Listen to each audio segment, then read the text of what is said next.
Good night, everyone, and welcome to our fourth episode of History is History Repeating Itself? We thank you so much for joining us this evening, for sharing some of your dinner time with us as we speak to and reflect on what it means to promote activism and mobilizing community preservation through redevelopment projects. Before we get started or go any further, I'd just like to pass it over to my colleague, Paida Ogunbiyi, to guide us and lead us through our land acknowledgement.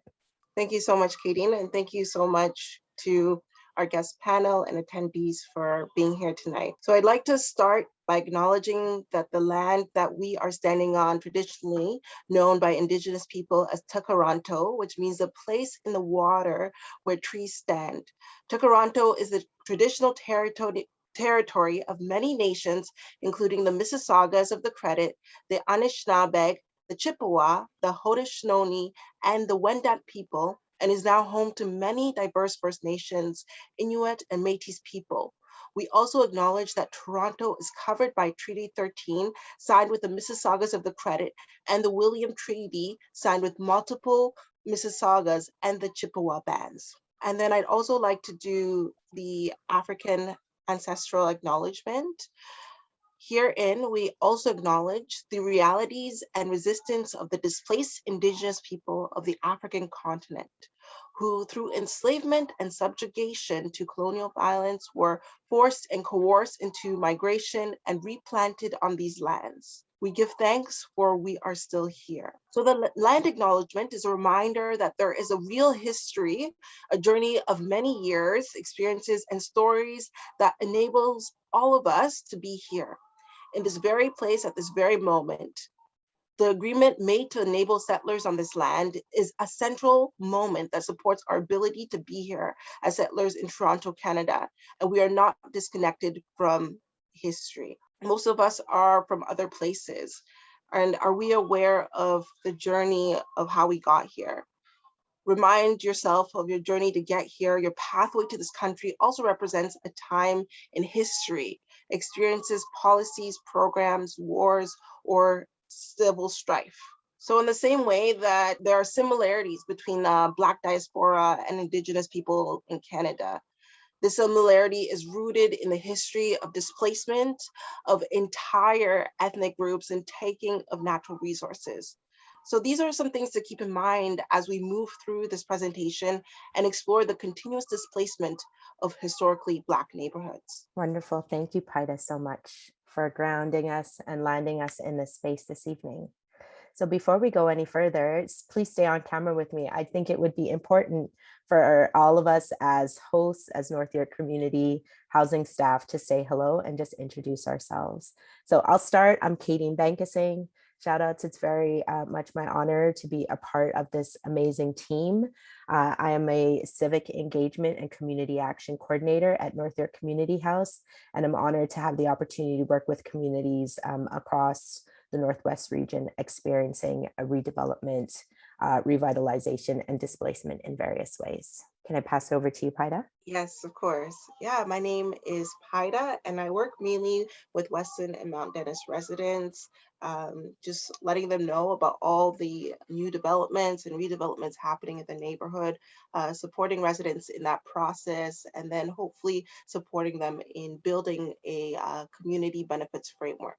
And I work alongside Shantel. Good evening, everyone. My name is Shantel Hyndman. I am the OSN coordinator for Weston and Mount Dennis, and I work alongside Paida in mobilizing the community and carving out spaces for further community involvement. And I'm also very happy to be here and also a former resident of Regent Park as well. And I'll pass it on to Shannon. Thank you so much, Shantel. So my name is Shannon. I am the Our Strong Neighborhood Coordinator for Lawrence Heights. In my role, I support Lawrence Heights, Lauderton, Neptune residents in any capacity building opportunities, community events, sharing any important information relevant to the three communities, and help out with any action or organizing within the community relating to redevelopment within Lawrence Heights. And thank you. Why are we here? Is History Repeating Itself is a webinar, a 5-part webinar series meant to explore the Black experience and redevelopment across Canada. So it's become a bit of a passion project for all of us in our work that we do, because we want to use this as an opportunity to really take what's very technical in the world of planning and urban redevelopment and create opportunities, conversations, the sharing of narratives that can really help us to inspire all of you that will participate, whether tonight or in the future, with this webinar and interact with it. It gives us an opportunity to share knowledge, stories, and experiences. We also really want to define key concepts and language connected to redevelopment. Again, let's take what's very technical and make it accessible and applicable to all of us in our real lives and real experiences. And we really want to do this and create connections between urban development, if you will, but create connections, oh my goodness, between anti-Black racism and the processes surrounding urban redevelopment in Canada. Tonight, it's the 4th episode in our journey. To date, and since the beginning of October, we have had the opportunity to journey across Canada to explore the historically Black communities of Africville in Nova Scotia, now redeveloped into a public park, Hogan's Alley in British Columbia, now a viaduct, and Little Burgundy in Montreal, Quebec, now an expressway. We've also explored and visited Toronto communities currently under redevelopment and revitalization, like that of Lawrence Heights, Weston, Mount Dennis, and Little Jamaica being impacted by the Metrolinx and Eglinton Crosstown. So as we kind of look at the past experiences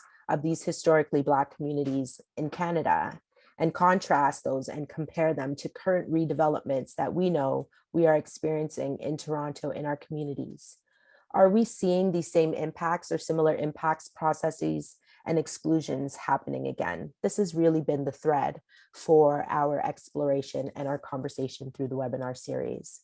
Tonight, we really want to focus on how we can mobilize community towards community preservation in redevelopment projects. We are joined by Julet Allen, professor and community development expert, as well as Ibrahim, Afrah, Regent Park resident, organizer, and entrepreneur, to guide us through their reflections and experiences around the value of mobilizing community towards community preservation. We will also highlight the neighborhoods of Regent Park, currently under redevelopment in the city of Toronto, as well as look at and learn a bit more about the Salem Chapel, a national historical site in St. Catharines, Ontario, as our historically Black community. So I think I've mentioned the historical and the predominantly Black a bit in this introduction. So we just really wanted to anchor that and why those kind of different definitions apply and how they apply to our conversation. So really, there is a legacy of historically Black communities dating back to the settlements that grew out of the migrations of the Underground Railroad and beyond. There's a 200-year plus history of Black people in Canada. These communities are an integral part of Canada's history, but many communities that we know currently under redevelopment in Toronto have close connections to the legacy of immigration policies, changing immigration policies, in fact, over the last 6 years. And the profile of many of the communities once considered predominantly Black may now be and understood to be predominantly racialized in the city of Toronto. It has also been really important for us to name that the lens by which we are having this conversation is that of anti-Black racism. And so we recognize that anti-Black racism, defined as the policies and practices embedded in Canadian institutions that really reflect and reinforce the beliefs, attitudes, prejudice, stereotyping, and or discrimination that is directed at people of African descent, and is rooted explicitly in their unique history and experience of enslavement and colonization here in Canada. And so the legacy of anti-Black racism and what we are really trying to demystify, if you will, is that those experiences experienced by Black peoples in these communities as their communities are being displaced really lies in the current social, economic, and political marginalizations of these communities of African descent. And we are understanding that impacts, and those impacts that we're speaking to are really experienced as, interruptions to opportunities, the lack of opportunities, poor health and mental health outcomes, poor education outcomes, and higher rates of precarious employment and unemployment, significant poverty, and overrepresentation in the criminal justice system. So we're also seeing that these impacts are being amplified through many of these redevelopments. And so we're actually naming that as the lens by which we're having this conversation. I'd like to stop here, and I'm actually going to pass it over to Shantel Hyndman, who will present to us her profile on the Regent Park community. Welcome everyone to the fourth session of Is History Repeating Itself? My name's Shantel, and tonight I'll be spotlighting Regent Park. I do have two computers going right now, so you'll notice my eyes dodge a bit here and there. Regent Park is home to approximately 12,000 residents and is a community located downtown Toronto. The neighborhood is bordered by River Street East, Queen Street East, Gerrard Street North, and Parliament Street West. And to larger community organizations, it's also known as Community Housing Unit number 27. It's also a neighborhood located south of Cabbagetown. So just a brief history on Regent Park. So the community was originally developed in the 1950s to house low-income European immigrants. And in the 60s, we saw an influx of racialized residents, mainly identifying as Asian, Caribbean, African, and Indigenous descent. We fast forward another 30 years, and at this point, Regent Park was a racialized, low-income, and predominantly Black community. And in 1995, conversation began surrounding potential redevelopment of the community. Fast forward another 15 years, Regent Park at this time would have been home to thousands of residents. And in 2005, an RFP was accepted by Daniels, and phase one of redevelopment subsequently began in 2006. So from 2006 onwards, residents and myself included, we watched three phases come and go. We watched our neighborhood change drastically, and now currently in 2021, phase 4 and 5 are currently in process. An RFP is underway, and that began in 2018. This is just a diagram outlining the developments that have already happened and are in progress in Regent Park right now. So phase 1 and 2 have already been complete, and phase 3 is currently in progress. So phase 1 began in 2006 and it was completed in 2012. And phase 2 began in 2009 and was completed in 2018. So an RFP for phases 4 and 5 is currently underway and it's still in progress. Phase 4 and 5, as you can see, are at the top. And I just want to turn your attention quickly to this time lapse of Regent Park.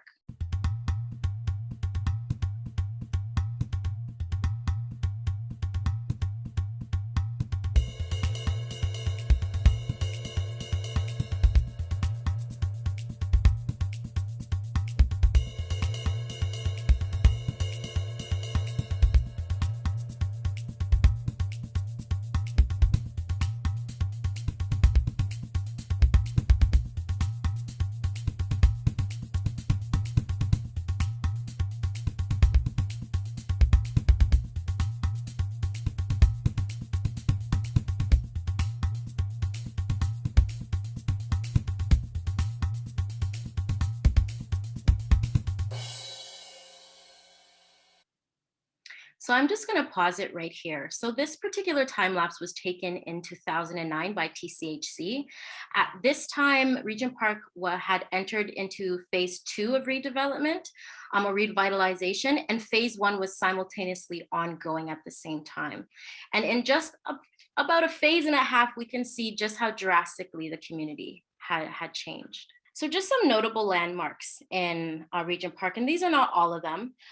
Daniel Spectrum Center, Parliament Street Library, which is a personal favorite of mine as I was there a lot as a young person. our Regent Park Community Center, and the Regent Park Aquatic Center. These 4 places are very, very important to the community. They foster community, they have increased services and programs to the community, and have provided a lot of resources that we didn't actually have many, many years ago. So just a glossary of terms. We're going to hear a lot of these terms as the night unfolds. Redevelopment, revitalization, community, and gentrification are all terms we're going to hear both our community leader and our resident leader speak about in their presentations. And some quick facts about Regent Park. So Regent Park is Canada's first and largest social housing development. And despite all of the stigma and stereotypes that we always hear about Regent Park, 4 very successful and prominent Toronto artists hail from Regent Park. And I'm very proud to call 2 of those artists my cousins. And I think facts usually have an undertone of positivity to them, but I also wanted to just shed light on this because I think for a lot of residents, both former and new, we weren't actually necessarily aware of what kind of impact the revitalization was going to have. And over 50% of residents have been displaced due to revitalization and haven't returned since the completion of phase 1. Even some of my family was included in this. The first, I guess you can say, cohort of residents who were displaced happened in 2014. And while some residents have returned, many have not. All right, so thank you, Shantel, again for that really great profile on Regent Park. I really learned a lot from it. And as Kaydeen mentioned earlier in the introduction, in the past few sessions that we had, we featured historically Black communities that have been erased or cleared out for redevelopment. This session, it'll be a bit different as we look at a place that still stands today. On the maps shown here on the screen here, we have St. Catharines in Ontario. And highlighted here in this little inset corner here is a chapel called Salem Chapel on Geneva Street. And this chapel has great historical significance. Many slaves fleeing from the US through the Underground Railroad system settled here in St. Catharines, and especially along Geneva and Welland Avenue. And that Salem Chapel became a place of safety, refuge, and worship for the people who were fleeing from the States, including the famous Harriet Tubman. There, they established a prominent Black community that still exists today in St. Catharines. And now we'll watch a video which gives us a bit more information about the chapel and the Black settlements within St. Catharines. Hi, my name is Rochelle Bush. I'm the trustee and resident historian of the Hi, my name is Rochelle Bush. I'm the trustee and resident historian of the Salem Chapel British Methodist Episcopal Church, Harriet Tubman Underground Railroad National Historic Site, and that's where I'm actually standing right now. So the Salem Chapel was built by courageous African-American freedom seekers who arrived by way of the Underground Railroad. It stands today as a monument, a tribute to those who escaped from slavery. This church is actually the 3rd church in the city of St. Catharines. The first church was constructed between 1814 and 1820. Around 1824, when William Hamilton Merritt started to construct the first well and canal, the Black community was relocated to this neighborhood. At that time, we built the 2nd church. It housed about 70 members.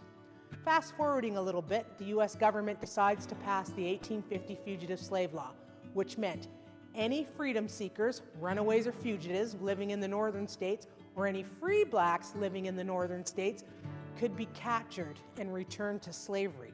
So if they were a free Black, they would be enslaved for the first time. It was decided then here in St. Catharines that we needed to build a larger church to support the growing congregation. And that's where we're at now. So this church actually opened on November 4th, 1855. You may know that this church is where the famous freedom fighter or fugitive abolitionist Harriet Tubman worshiped when she was a resident of St. Catharines between 1851 and early 1862. So she was born enslaved in Maryland. Hi, my name is Rochelle Bush. The births for enslaved people were not recorded. What we do know is that she escaped from slavery in 1849. She settled in Philadelphia for a brief period, and after the 1850 Fugitive Slave Law passed, she extended her Underground Railroad route here to St. Catharines. St. Catharines was a hub or a center for abolitionist activity. One of the famous figures that often came through St. Catharines was one of her colleagues, Frederick Douglass. And he said the Underground Railroad had many branches, and he identified them: Baltimore, Wilmington, Delaware, Philadelphia, New York City, Albany, New York, Syracuse, Rochester was where he was the station manager, Suspension Bridge, where freedom seekers crossed into Canada, and then he identified St. Catharines as the last stop on the Underground Railroad. It's my hope that one day you'll be able to visit the Salem Chapel and learn more about our famous member, Harriet Tubman.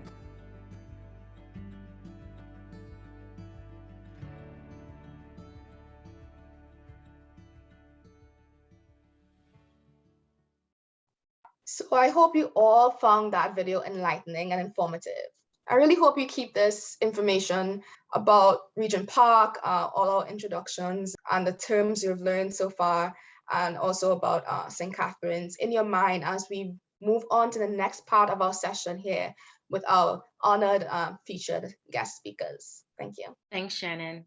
So I'd like to just take a moment to welcome our community development expert to the floor. She's not only a community development expert, but she's also one of my main mentors, and I'm very, very proud to have her here. Julet is a social worker, educator, and youth advocate with over 25 years of experience. She worked with Toronto Community Housing, the second largest social housing provider in North America, for 15 years, where she was both a community health and youth manager. During her time at Toronto Housing, she worked with families, particularly Black and racialized youth, to address issues attributed to the revitalization of several housing communities. Her work in the not-for-profit sector focuses on the Black community, addressing issues of anti-Black racism and systemic oppression within the education and justice systems. Her practice centers methodology grounded in Blackness and radical transformative potential. We are very honored on behalf of myself and my team to have Julet here with us. So Julet, the floor is yours. Thank you, Shantel, and everyone from North York Community House for inviting me this evening. So I have some notes that I'm going to share with folks just around gentrification and a pretty word of revitalization. I'll talk a little bit to my experience working at Toronto Housing, and particularly I was there when revitalization was proposed and started for Regent Park. So I'll talk a little bit about that. And then I'll also talk a little bit about how do we move forward in the preservation of our communities. And so the question that is being asked is history repeating itself? Activism and mobilizing community preservation. And before we can even start to conversate about that, I think we need to understand the discourse in urban planning, and recognizing that discourse in urban planning and livability discourse dates back to the 17th century, with the development of towns and cities centered the economic prosperity and comfort of white settler population at the expense of Indigenous and Black lives here in Canada. Although enslaved Indigenous and Black laborers contributed to both the infrastructure and development of early towns and cities, both groups continue to be displaced in the name of urban renewal, community economic prosperity, and building a safe, livable city. And that is a question really: what is a safe, livable city? And a safe, livable city should be for all citizens. But racism continuously finds its way into livability programs with stated goals of urban renewals, community economic development, and creating safe urban centers. And in Canada, we've witnessed this through the destruction of several prominent Black communities. Tonight, we're going to talk about Regent Park, but other communities that were mentioned earlier was Hogan Halleys in the 1970s. And of course, there's Africville in Nova Scotia, where the government, because of their lack of investment in the community, allowed Africville to be seen as a slum and therefore need to be destroyed. And what we need to recognize is that's the word that's commonly used to describe communities where large numbers of Black people live and racialized people. Words such as unsafe, slums, where we see the over-surveillance and the over-policing of these communities. And to make people feel comfortable, especially the white folks in our cities feel comfortable, these are words that are used. And so then people jump on that bandwagon to say, yes, we need to gentrify or revitalize a community so that people surrounding those communities can feel safe and not be threatened. So Toronto Regent Park was deemed a slum of Toronto, as Shantel mentioned earlier. It's one of the first housing community, very large housing community. And the idea, the proposal to regentrify, revitalize the community came in the early 1990s because it was deemed unsafe despite thousands of Black and racialized citizens calling it home. The government of this city intentionally decimated an entire Black community through using crime prevention design, displacement, and policing under a historic white spatial order. So why revitalization? Some things that you need to know about the revitalization or gentrification of Regent Park. It was proposed in 2005, and it was to transpire over 6 phases and span over 15 years. And so you've seen we've passed that timeline. It's been going on for more than 15 years. It should have been finished in 2020, and we're now in 2021. Regent Park covers over 70 acres of land considered prime real estate in downtown Toronto. And through the process of regentrification, the community was able to be totally transformed to accommodate a mixed income population and households. So the idea of rent geared to income was something that the city was also trying to get rid of.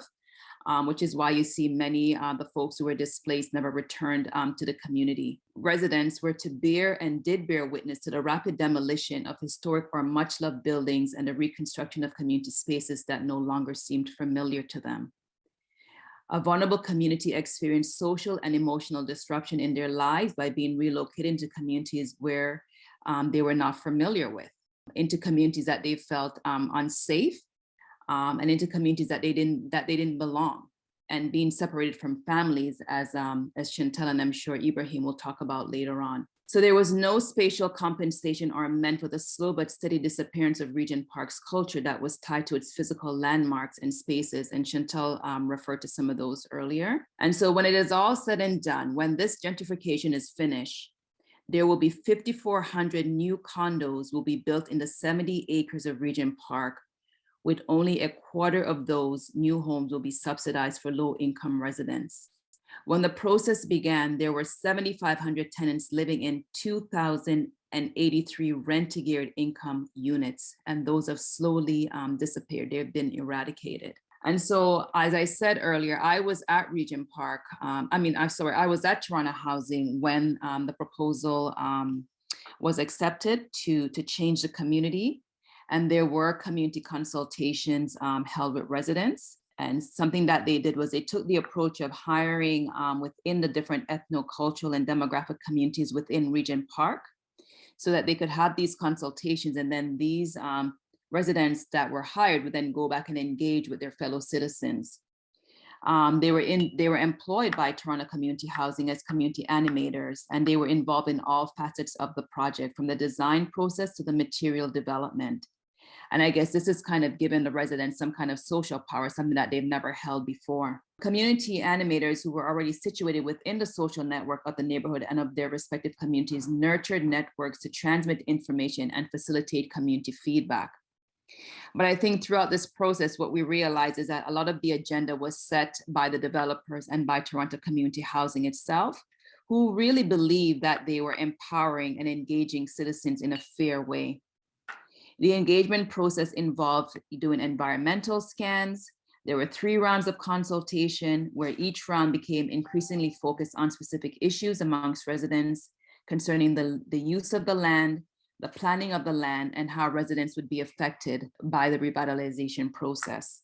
And for transparency purposes, Toronto Housing posted information for the public to be able to view, and following each phase of the consultation.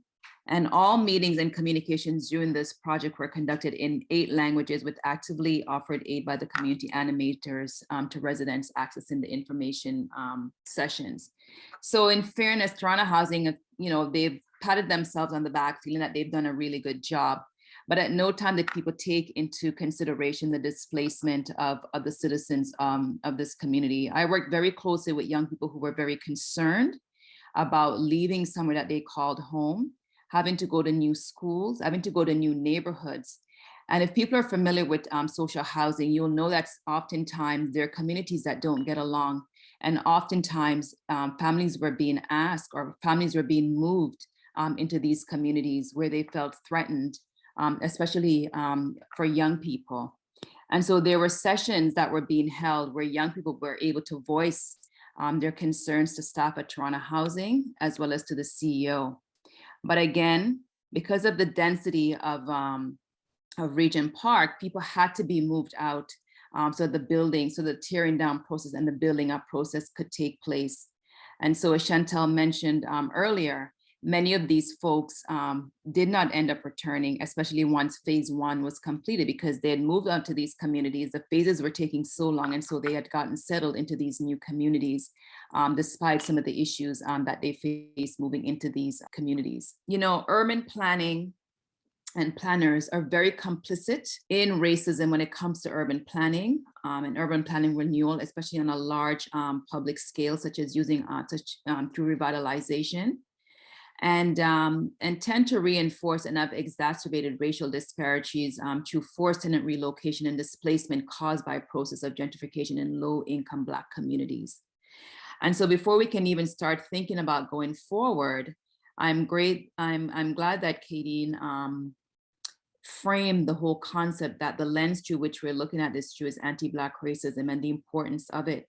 Because if we ourselves as Black individuals don't understand how anti-Black racism plays out in urban planning and in urban spaces, you know, how do we decide how we're going to move forward? So in moving forward in the preservation of our communities, and we had a great example of in St. Catharines, where the Black Canadians have been able to preserve some of their own heritage here because they've been here for over 200 plus years. And these are individuals who came up to the United States trying to escape slavery. We need to recognize our role. So how do we want to participate in preservation of our communities? We can choose not to participate. We can be we can be seen as tokens in the participation process, or we can rally around citizen power. And tokenism really refers to the actions such as informing and consultation. And it's very different from when a person has power and is involved in the entire process. So having power is being seen at the table, having a voice, having ideas, and those ideas being adopted into the process of planning and into the process of change. The community consultation of Regent Park offered the residents some social power, something that most low-income people have little access to. And another important aspect of the community engagement process is the issue of, of social power, and how is that? What are the dimensions within that? So the ability to be able to bargain around resources, controlling of the participation debate, and the shaping of interests. And of course, as much as those animators were involved in the process, at no time were they able to shape the agenda for those consultation process. At no time were they able to bring resources or bargain resources. What leverage did they bring to that process? And controlling of participation. I mean, Toronto Housing held all the cards along with the developers in this process. Something else that we need to think about as we go forward in preservation of where we live and where we call home is the creation of Black community organizations working to redress historic city planning. We need to donate and sign petitions for local Black community organizations like Ogunbiyi Society, the Black Planning Project in Toronto, and the Black Urbanism Toronto, whose efforts are concentrated on having meaningful partnerships with the province and with the city, and with local business owners and private citizens to begin to dismantle anti-Black racism in planning, and are putting forward concrete actionable items to advance the economic, social, and cultural interests of the Black communities with respect to neighborhoods that we call home. We need, as a Black community, we need to start to build our own organizations, really nurture those organizations, and start to develop resources that we can bring to the table to leverage so that we can determine our own solutions. And again, that's going to, of course, require a lot of work because many of us are here as immigrants. As you know, our community is not a monolith. We all come with different identities. We all come from different parts of the world. And I think that's why in St. Catherine, it's been a little bit easier for them to preserve their heritage because they're tied to the US. And they share a very unique cultural identity and distinction as Black loyalists who came up from the United States, whereas many of us here who identify as Black are coming from different parts of the world with different identities, whether it's from the Caribbean or from the continent. The other thing that's really important for us to do is to begin to protest the importance of Black history. Just like how we protest the importance of Black lives, we need to protest the importance of Black history. It needs the same protection because they're both related. Black children and youth need to know the significance of their history and the role that those before them played. If our children and youth can see the importance in preserving our communities and able to make the connection, preservation then becomes transcendent. So I don't know how many of us are talking to our young children about Regent Park, about Bathurst and Bloor, where large numbers of Caribbean folks came and settled. We slowly have seen the gentrification of that part of the city as well, and the erasure of the Black community, and that Black folks once contributed to really grow that part of the city. We no longer see that. And then finally, what we need to do is to be politically engaged. We need to pressure politicians and developers who are complicit in anti-racist actions that focuses harmful revitalization and gentrification and community practices that causes communicide. And communicide is a new term from Alan Morris, who is an urban developer in the United States. And it speaks to the systematic and deliberate destruction of a place-based community to disempower and disperse tenants, which results in intergenerational suffering. And we've seen that with the communities here that are being gentrified in Toronto, Regent Park. We now have Lawrence Heights going through gentrification. We have parts of Jane and Finch going through gentrification. And these are all communities that have long been settled by Black immigrants, particularly from the Caribbean and more recently from the continent. And so these are some of the ways in which we need to work together as a community to start securing our interests and start securing our communities that we call home. Oh, Julet, I want to quickly thank you so much for joining us tonight and for sharing with us not only your experiences, your depth and breadth of experiences related to just being in communities, but also really providing some good anchor for us to think about what it means to even begin approaching community mobilization. Because part of it is what we want to do is to say, okay, how do we make this idea that preserving community something that's important to residents, especially when it feels so overwhelming, right? As we're being displaced, our communities and our networks are being impacted as well. So it does require a particular lens and approach to be able to do that successfully. And especially when we don't have the privilege to always convene as a community, because preserving our heritage and our history is not always at the top of our mind. We're always in survival mode as a community that faced so much backlash when it comes to anti-racism and discrimination. And so for many of us, that's what we think about, and preserving our history and our culture is not something that's top of mind for us. But I think moving forward with these few tidbits of things that I've shared, I think it's for the next generation to start thinking of that, but they need to know what came before and the importance that it will play in their life as they move forward.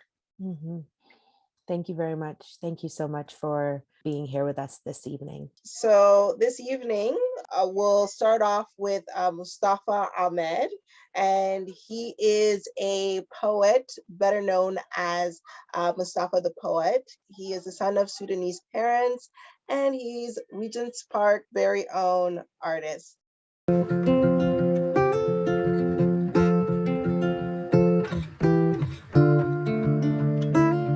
Much, been losing my mind. rivals, fam. I got a Glock 4.5. I've been going God, fam. I've been rolling with some Yemenese kids. A bottle of lean, a gun in your jeans, and a little faith in me. A plane in the sky, the only starlight on this never-ending street. The cameras in cops with good open stars on our mother's new screens. On our mother's new screens. All of these tribes and all of these street signs, none of them will be yours or mine, but I'll be your empire. Just stay alive, stay alive, stay alive. I've been trying to keep my cool, fam, before I lose it. These colors and flags, the sweat on your back, you're doing what you can. Pride in your hand, a price on your head, you can never let them win. Just put down that bottle, tell me your sorrows, I care about you, fam. I care about you, fam, oh. All of these tribes and all of these street signs, none of them will be yours or mine, but I'll be your empire. Just stay alive, stay alive, stay alive.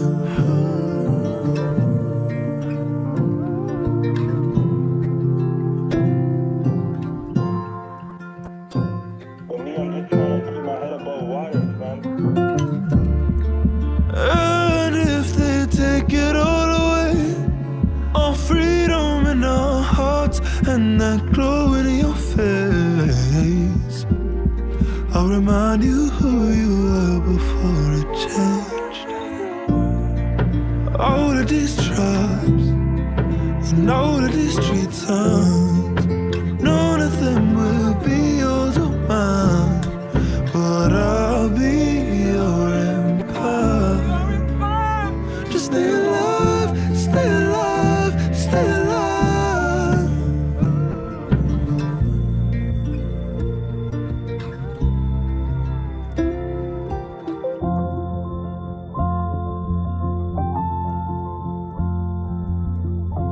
For me, I'm just trying to keep my head above water, fam.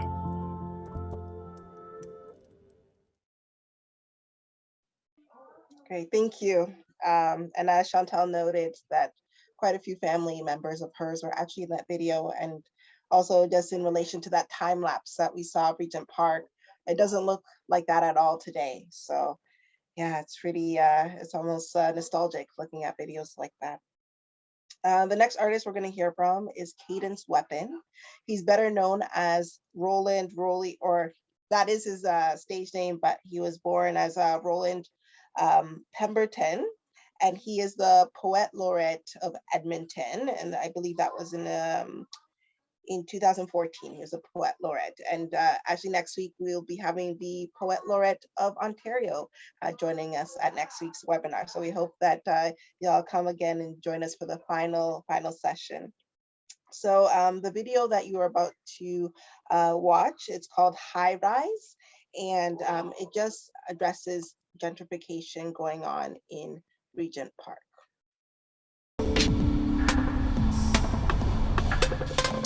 In city life,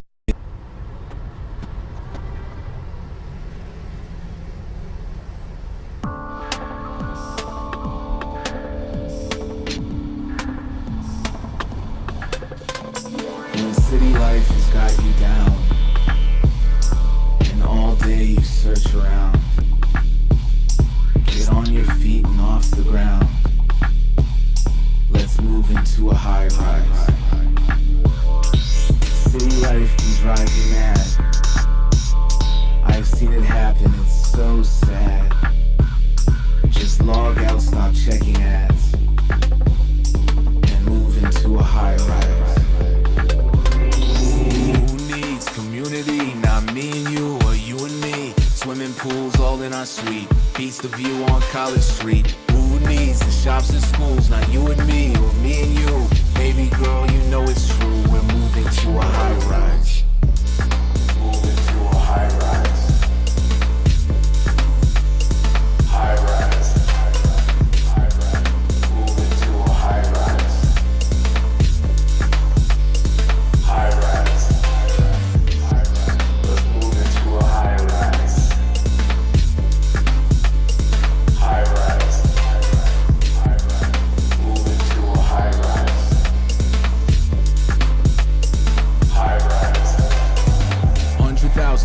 asking, home destruction, no compassion, call your MP, no reaction, disrespected, looking glass, misdirected, more construction, hope consumption, mass defection, so disruptive, disconnected, cash reduction, ask them why, get interrupted, more distractions, slow production, more corruption, priced out, lights out, great heights, no view, white flight, trying times, highly dense, private lives, rising rent, open house, bidding war, working poor, massive debt, family loan, overstressed, gentrifier, take me higher, sell it to the rich buyer. Who needs community? Not me and you, or you and me. Swimming pools all in our suite. Beats the view on College Street. Who needs the shops and schools? Not you and me, or me and you. Baby girl, you know it's true. We're moving to a high rise. Moving to a high rise. High rise. High rise. Moving to a high rise. High rise. Let's move into a high rise.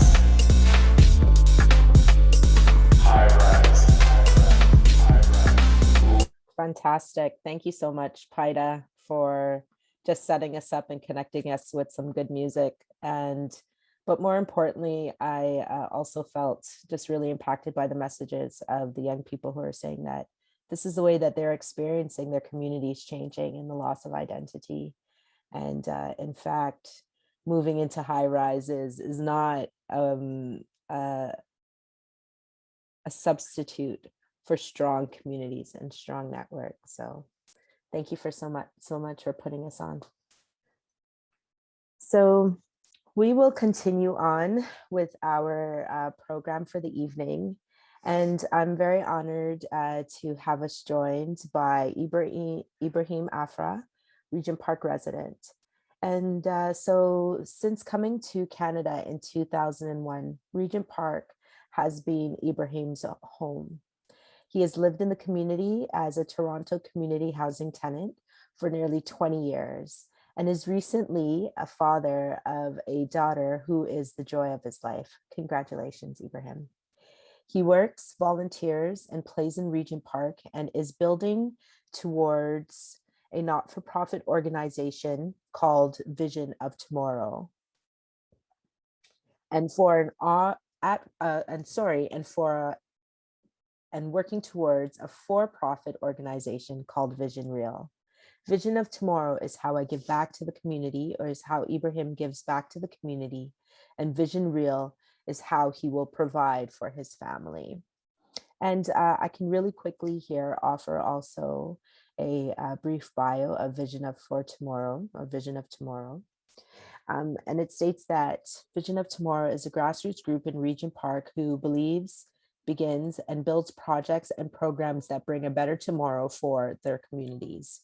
In each of our projects and in each of their projects and programs, Vision of Tomorrow starts with a belief that change is possible, and then we begin taking direct action with the skills and understanding we currently have. We focus our intentions on building community capacity by partnering with stakeholders in the community and together combine the necessary ingredients, tools, and resources to achieve each project and program vision for a better tomorrow. Please, let's welcome Ibrahim. Hi, everybody. Thank you for that beautiful introduction. I have lived in Regent Park. It is actually my first community that I came to from Kenya. I am actually from Somalia to Kenya, and to Kenya to Canada. And Regent Park, when I came to the neighborhood, was actually a neighborhood that people called it a bad neighborhood. But in my opinion, where I was coming from, it looked a lot better. So for me, Regent Park was a beautiful place. We had a lot of open spaces, but it also came with its challenges. Today, I want to share with you a bit of myself, a bit of that introduction that you heard. I am building towards a nonprofit in the future, but for now, we call it Vision of Tomorrow. We believe, we begin, and we build. And we believe that change is possible because it's very hard sometimes to believe the change that you seek can really happen. So many obstacles in the way, and those obstacles are always in the mind. And when we really think something is possible and we really think we can do it, we take direct action. We take direct action by just beginning. As you have heard, beginning is never easy, and you're always thinking the odds are really against you, but we begin wherever we at. We crawl, we walk, and we run. Wherever the capacity it's in us, we do it. And lastly, the other philosophy we believe is we build, and we don't build alone. In Regent Park, there's so many different stakeholders, organizations that are doing services, and each of them are really, they have the capacity in terms of resources, and we work with them to bring some of these projects and ideas that we have. Some of the projects up to date that we have is Regent Park right now has a website. Regent Park, most communities have a website because of their businesses that they have.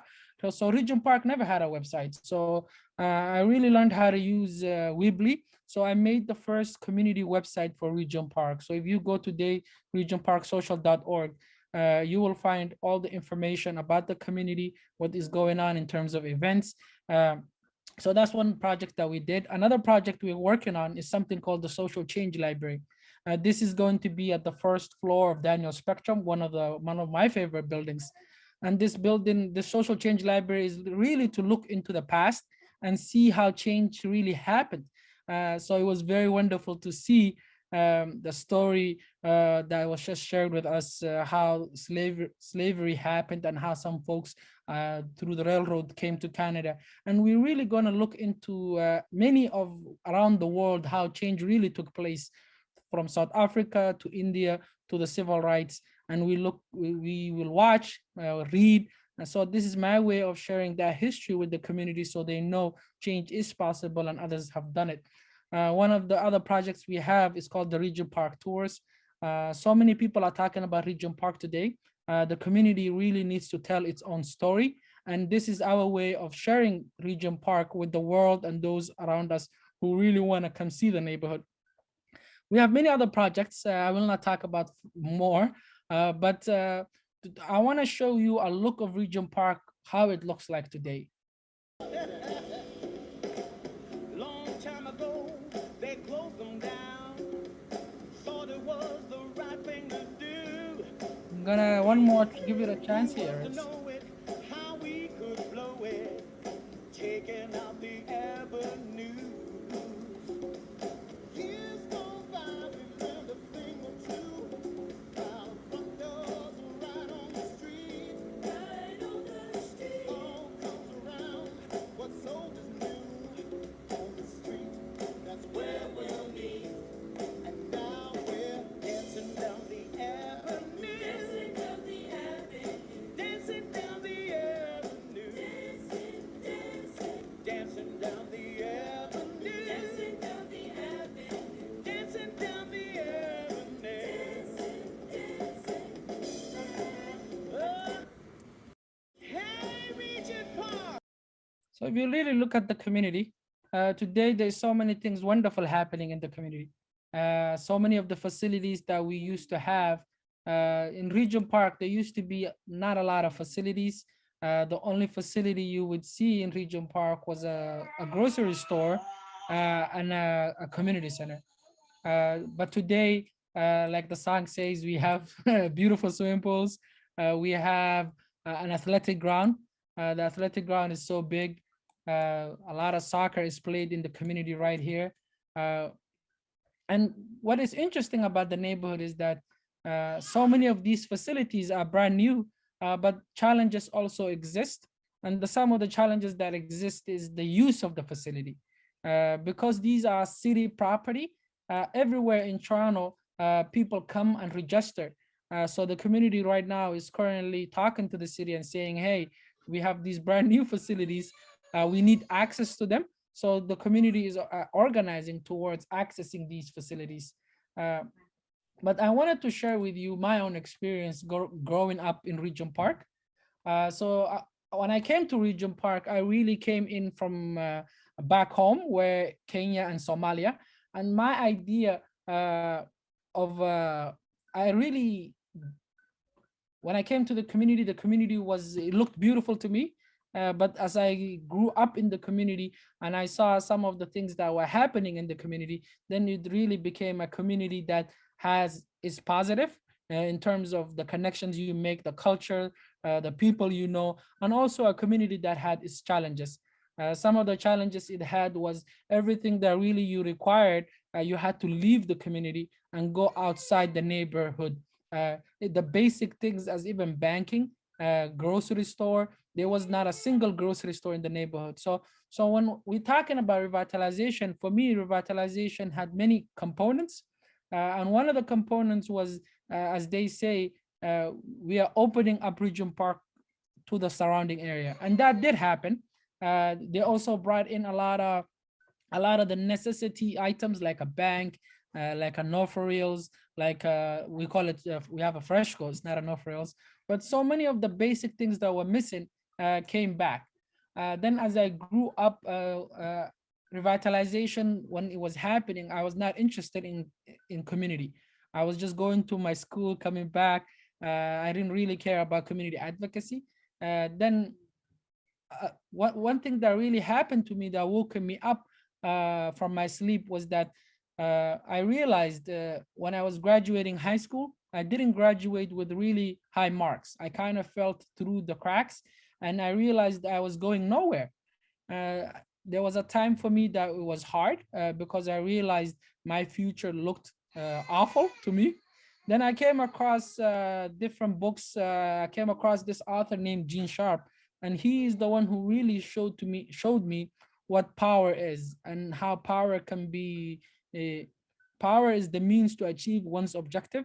And I realized through his description that he said power for some folks is with resources, and for other folks is with people.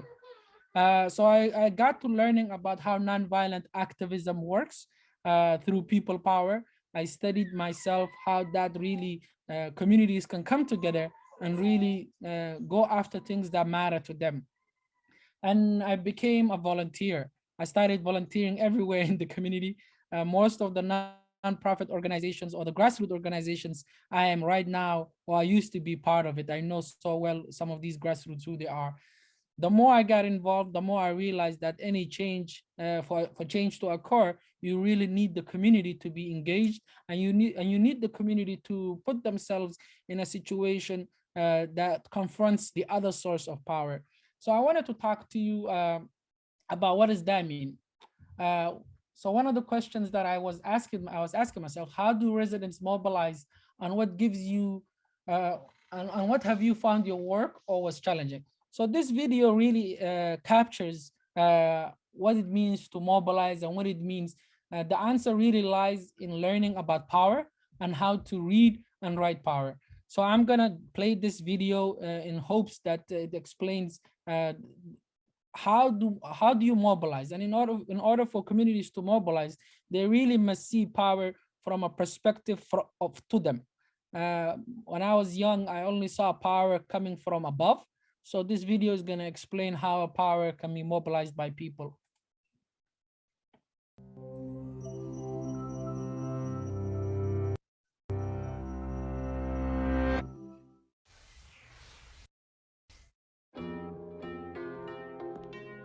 Every day of your life, you move through systems of power that other people made. Do you sense them? Do you understand power? Do you realize why it matters? Power is something we're often uncomfortable talking about. That's especially true in civic life, how we live together in community. In a democracy, power is supposed to reside with the people, period. Any further talk about power and who really has it seems a little dirty, maybe even evil. But power is no more inherently good or evil than fire or physics. It just is. It governs how any form of government works. It determines who gets to determine the rules of the game. So learning how power operates is key to being effective, being taken seriously, and not being taken advantage of. In this lesson, we'll look at where power comes from, how it's exercised, and what you can do to become more powerful in public life. Let's start with a basic definition. Power is the ability to make others do what you would have them do. Of course, this plays out in all arenas of life, from family to the workplace to our relationships. Our focus is on the civic arena, where power means getting a community to make the choices and to take the actions that you want. There are 6 main sources of civic power. First, there's physical force and a capacity for violence. Control of the means of force, whether in the police or a militia, is power at its most primal. A second core source of power is wealth. Money creates the ability to buy results and to buy almost any other kind of power. The third form of power is state action, government. This is the use of law and bureaucracy to compel people to do or not do certain things. In a democracy, for example, we the people theoretically give government its power through elections. In a dictatorship, state power emerges from the threat of force, not the consent of the governed. The fourth type of power is social norms, or what other people think is okay. Norms don't have the centralized machinery of government. They operate in a softer way, peer-to-peer. But they can certainly make people change behavior and even change laws. Think about how norms around marriage equality today are evolving. The fifth form of power is ideas. An idea, individual liberty, say, or racial equality, can generate boundless amounts of power if it motivates enough people to change their thinking and actions. And so the sixth source of power is numbers, lots of humans. A vocal mass of people creates power by expressing collective intensity of interest and by asserting legitimacy. Think of the Arab Spring or the rise of the Tea Party. Crowds count. These are the 6 main sources of power, what power is. So now, let's think about how power operates. There are 3 laws of power worth examining. Law number 1, power is never static. It's always either accumulating or decaying in the civic arena. So if you aren't taking action, you're being acted upon. Law number 2, power is like water. It flows like a current through everyday life. Politics is the work of harnessing that flow in a direction you prefer. Policymaking is an effort to freeze and perpetuate a particular flow of power. Policy is power frozen. Law number 3, power compounds. Power begets more power, and so does powerlessness. The only thing that keeps law number 3 from leading to a situation where only one person has all the power is how we apply laws 1 and 2. What rules do we set up so that a few people don't accumulate too much power, and so they can't enshrine their privilege in policy? That's the question of democracy. And you can see each of these laws at work in any news story. Low-wage workers organize to get higher pay. Oil companies push to get a big pipeline approved. Gay and lesbian couples seek the legal right to marry. Urban parents demand school vouchers. You may support these efforts or not. Whether you get what you want depends on how adept you are with power. Which brings us finally to what you can do to become more powerful in public life. Here, it's useful to think in terms of literacy. Your challenge is to learn how to read power and write power. To read power means to pay attention to as many texts of power as you can. I don't mean books only. I mean seeing society as a set of texts. Don't like how things are in your campus or city or country? Map out who has what kind of power, arrayed in what systems. Understand why it turned out this way, who's made it so, and who wants to keep it so. Study the strategies others in such situations used. Frontal attack or indirection. Coalitions or charismatic authority. Read. so you may write. To write power requires, first, that you believe you have the right to write, to be an author of change. You do. As with any kind of writing, you learn to express yourself, speak up in a voice that's authentic, organize your ideas, then organize other people. Practice consensus building, practice conflict. As with writing, it's all about practice. Every day you have a chance to practice, in your neighborhood and beyond. Set objectives, then bigger ones. Watch the patterns, see what works, adapt, repeat. This is citizenship. As one of my favorite quotes is by Frederick Douglass. Frederick Douglass has said, "I prayed for freedom for 20 years, but received no answer until I prayed with my legs." And I think that question is every community really need to take responsibility of what they need to do in order to understand how power works, in order so they can write and change the things that they need to change. So there's this mechanisms of change that I have learned about in nonviolent activism. And the 4 mechanisms of change are conversion, accommodation, coercion, and disintegration.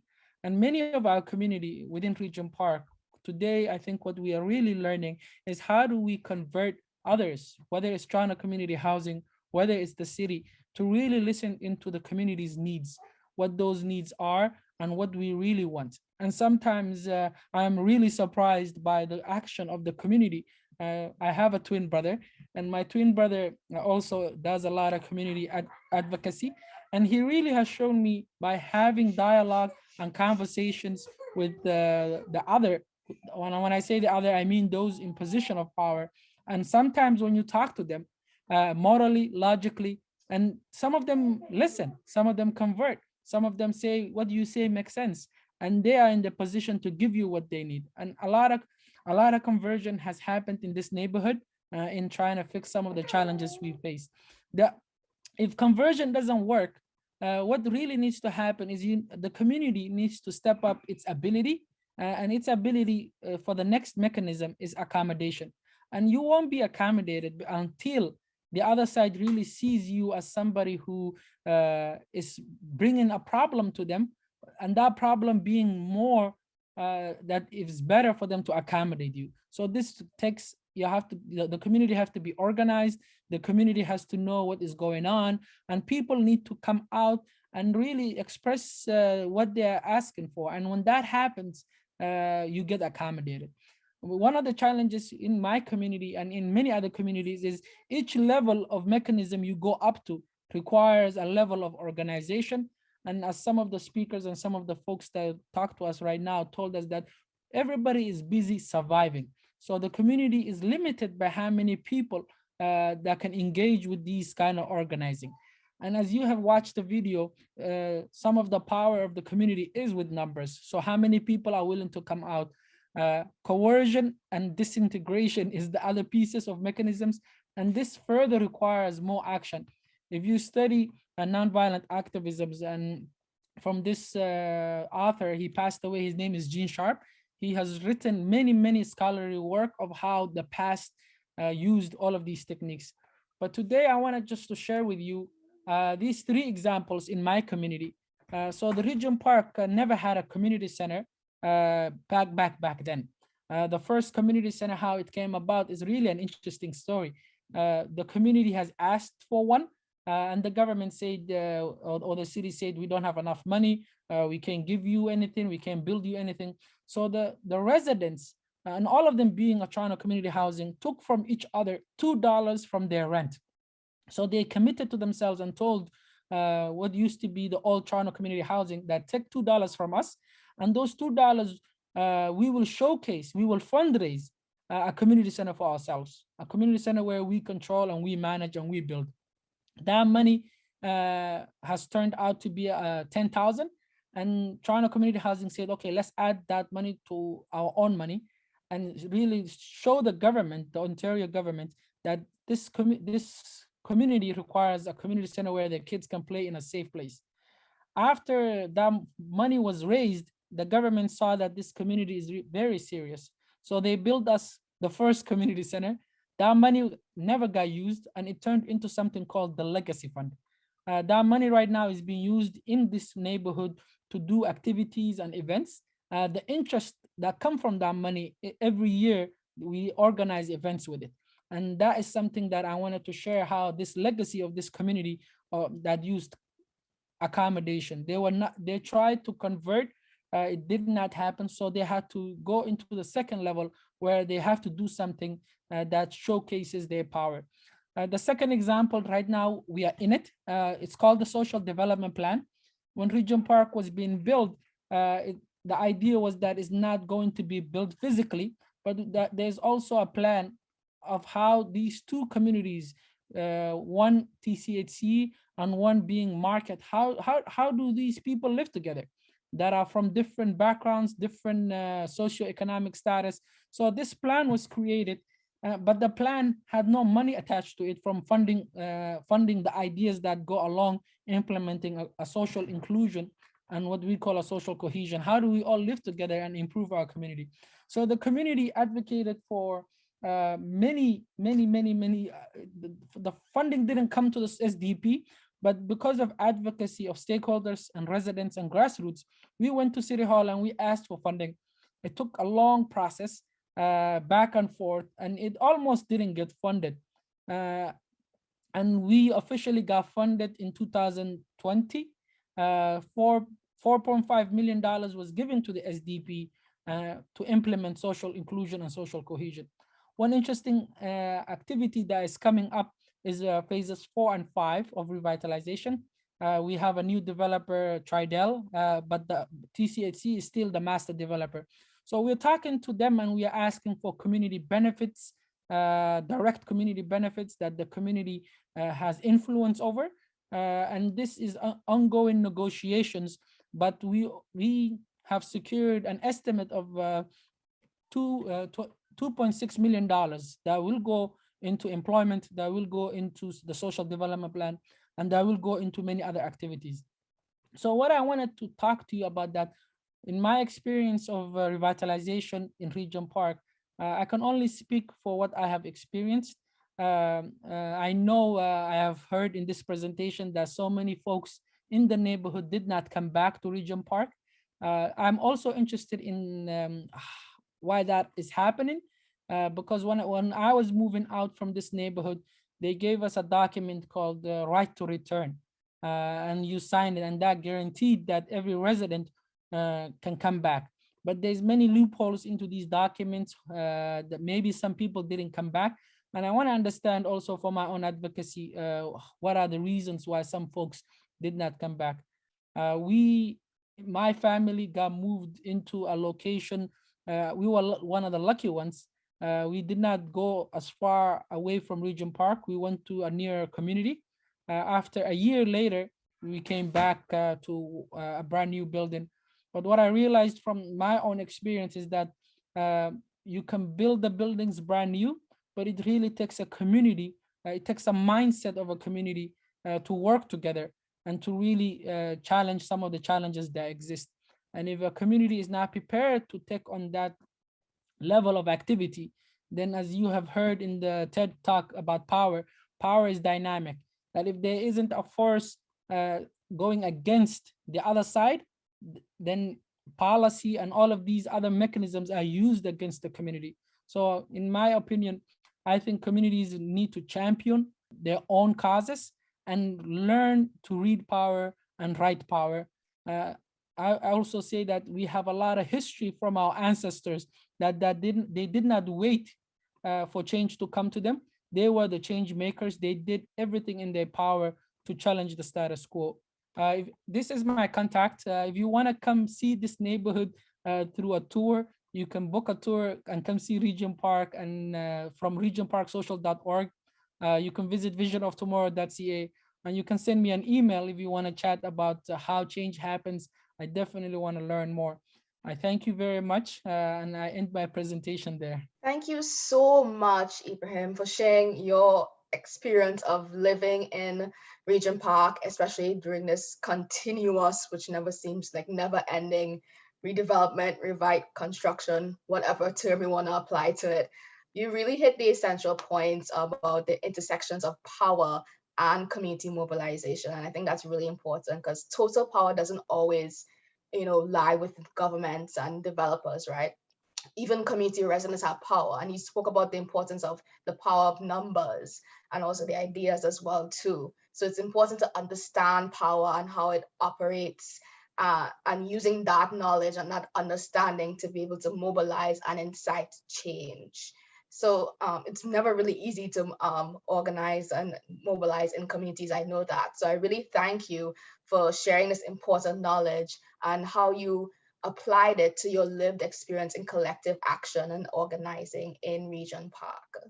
Thank you, Shannon. And of course, thank you, Ibrahim and Julet. I wanted to, because I know we're very quickly coming to the end of our time together this evening. So I really had one question that I wanted to pose to both you, Julet and Ibrahim, if you are willing to share some final words before we conclude for the evening.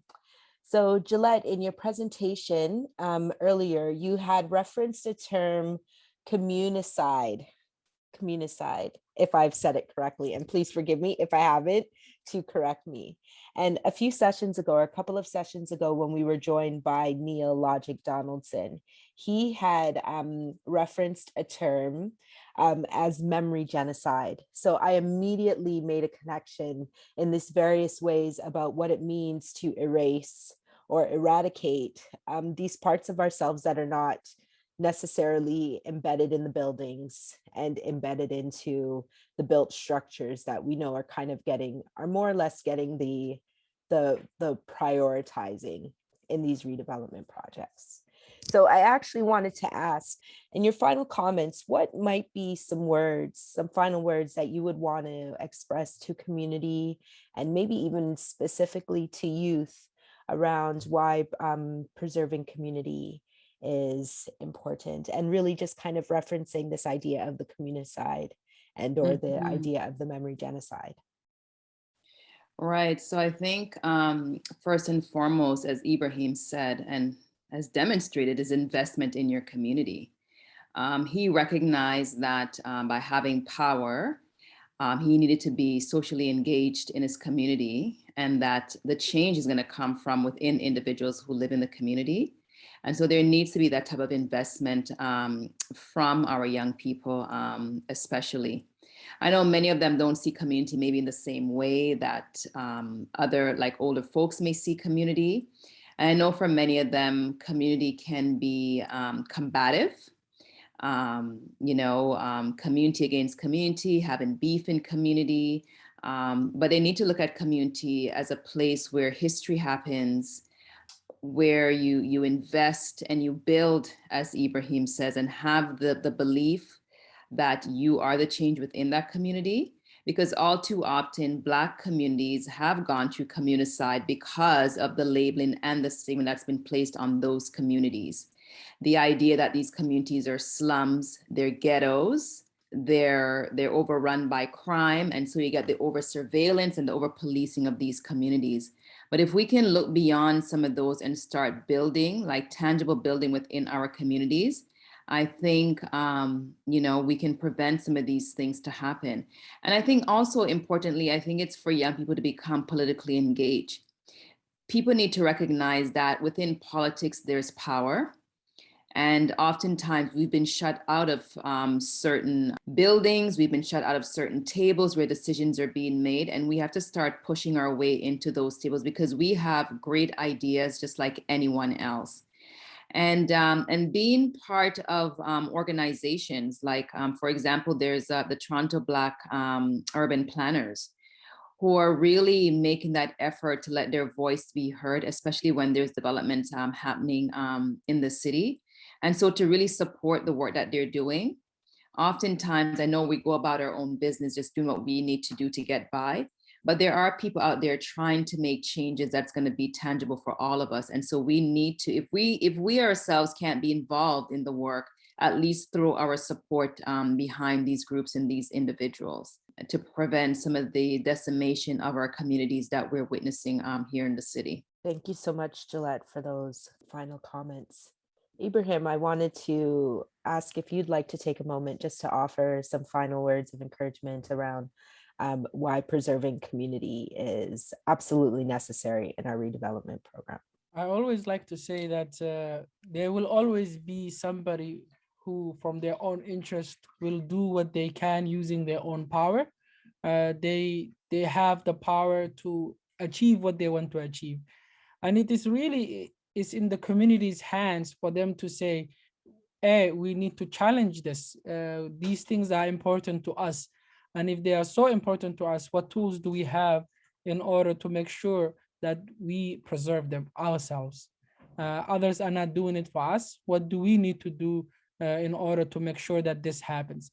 And the first thing really I realized is the lack of knowledge within ourselves of what these mechanisms are.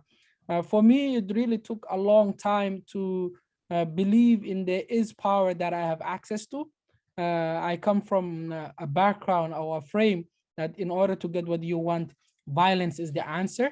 But when I came across these readings that talk about nonviolent activism and how a whole community through, for example, the civil rights movement, how they ended some of the segregations that they took place, and the mechanisms they used really showed me that, yes, we have access to power, but we might not know what those are. So my hope is within my community in Regent Park. That's why one of the projects I'm looking into right now and creating is this thing called the Social Change Library.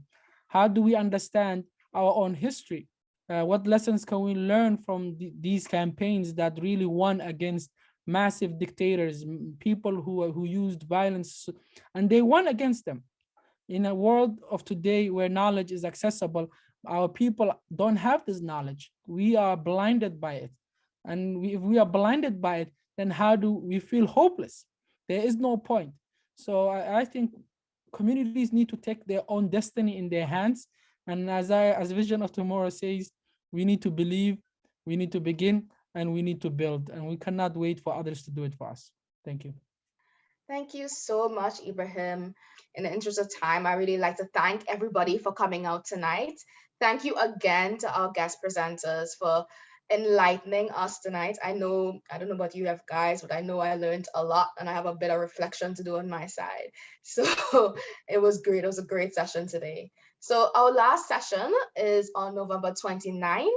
We'll be changing up the format and having a panel of residents to talk about the experiences with redevelopment, and it's also as all our sessions have been doing so far, intersecting with that lens of anti-Black racism. So look out for more information from us and some flyers for that event. And I really hope that all of you can join us again on that night. So thank you again, everybody, for coming out tonight, for taking out the time out of your dinner to come out tonight and share this experience and time with us.